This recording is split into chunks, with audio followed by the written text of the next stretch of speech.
About Race and People magazine, and one of the things you wrote, you said, it's my hope that as we continue these hard conversations and come out of our respective corners to talk to each other, but most of all to hear, we got to start hearing each other so that this pain, this grief, this mourning in America will give way to mourning in America. I found that really powerful. And, I was thinking about this yesterday. The Attorney General of the United States, Bill Barr, said he doesn't believe there is systemic racism in police departments. If you were to have a conversation with Barr, what would you want him to hear? Well, wow, that's what a great question. There are many things I would want him to hear, but more than anything, just to understand the journey of someone who is black in America. Even me sitting here talking to you now at 50 years old, all the things that I've accomplished, all the things that I've overcome, I still get pulled over by police. Some recognize me, some don't, because I'm in a nice car in a neighborhood that they don't even know that I live in until they realize it's me. So I would want him to understand that there is bias, there are those things, and here's the greatest gift that I've been given is I've been able to live on both sides of the wealth gap. I've been extremely poor and I've managed to do very, very well. And I understand how someone can come to that conclusion when you live in your own world, when you live in your own bubble, and you're not even open to hearing or seeing it another way. So I understand how he got there, but his thinking is very wrong.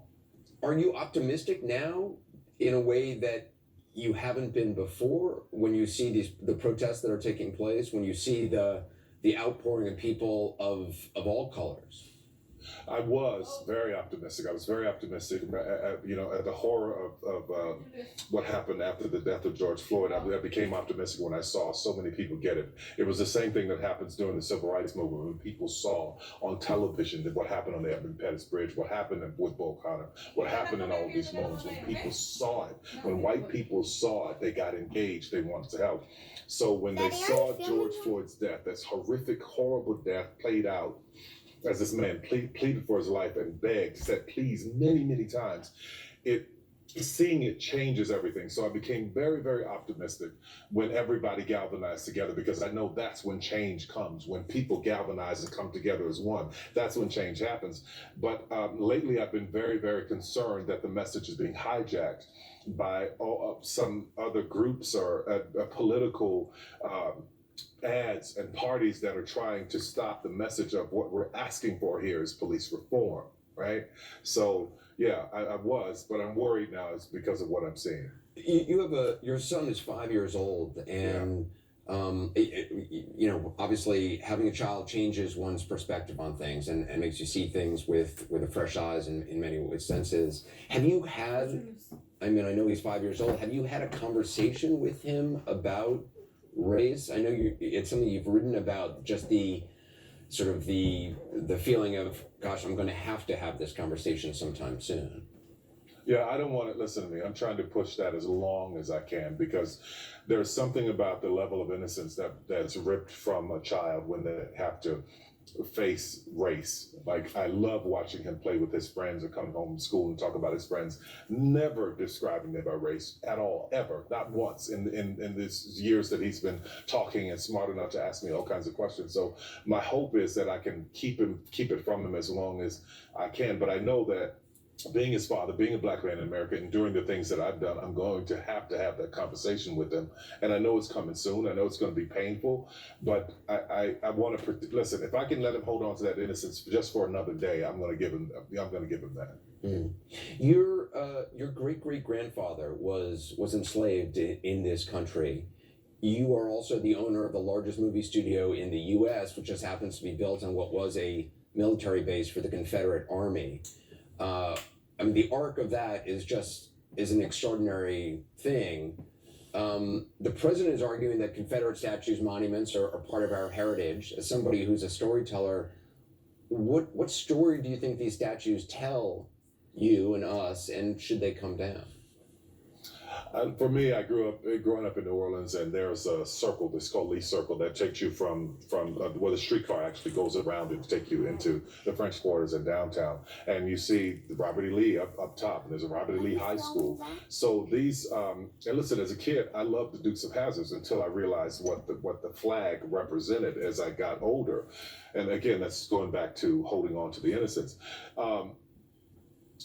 When I see these monuments, for me, I can look at them and realize I don't need to see them in the air to understand what happened. I have this. I wear this every day. I wake up with it every day. And even in America in 2020, there's still racism that I deal with, even me, that I deal with on a constant basis in Hollywood, in the business.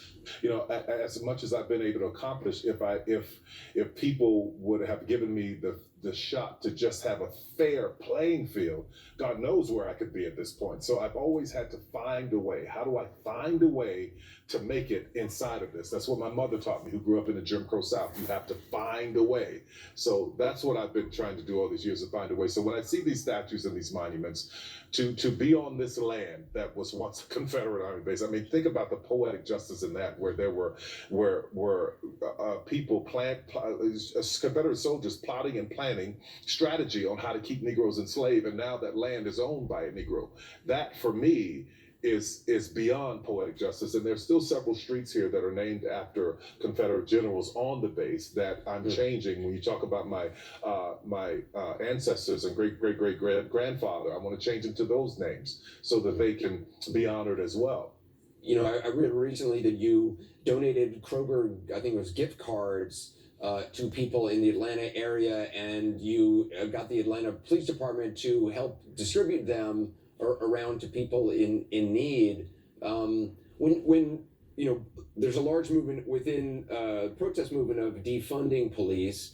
Republicans are focusing on that as saying that, you know, that Democrats want to do away with police departments, which I don't think is what defund police means. But when you hear that slogan, what do you think?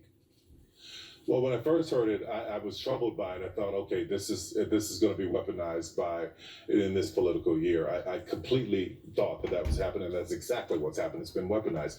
But I did some research, and what I would challenge people to do is to do research and find out what it means. Now, you got to understand this. I'm not for taking money from the police department. I think we need more police. My studio is in a neighborhood where I think we need police, but we don't need a police that or that are undertrained. And you got to understand, I have really close friends who are police officers that I love dearly, who are really good people, who have been very, very hurt by this as well. And here's what I want you to understand, Anderson. Wrong, where there's wrong, I'm going to stand up against it. When Rayshard Brooks was murdered, I thought that was wrong. When George Floyd was murdered, I thought that was wrong, like so many other people. But when a police officer who was white in a suburb in Atlanta was shot in the head by a shoplifter, I thought that was wrong too, and I reached out to do what I can to help his family. When Sequoia was 8-year-old was shot near the Wendy's in her mother's backseat, I thought that was wrong too. So anywhere there's wrong, I'm going to stand up against it. I just don't believe that, and I believe that I don't believe that there are lots of people. Let me just change that to understand that there are a lot of people in America who feel the way that I do. Right? I think we need the police. I know that I need the police. I have several that work for me here at the studio. We need them, but we need them reformed. We need them trained well. We need the right structure, right? But some of the things inside of defund the police, I really understand, like having officers who are clinically trained to deal with certain situations. I think all of those things are helpful. But taking money from the police department to make the police department smaller, that troubles me. I want to end on just mentioning John Lewis, Congressman Lewis, Yeah. and also C.T. Vivian, two extraordinary leaders who we've recently lost. There's a story I read, and if you could just quickly tell it, of a connection you had to John Lewis, which is a house you owned was once owned by a racist segregationist business person, I think it was, and John Lewis told you a story that when he learned who owned that house, of his connection to that person.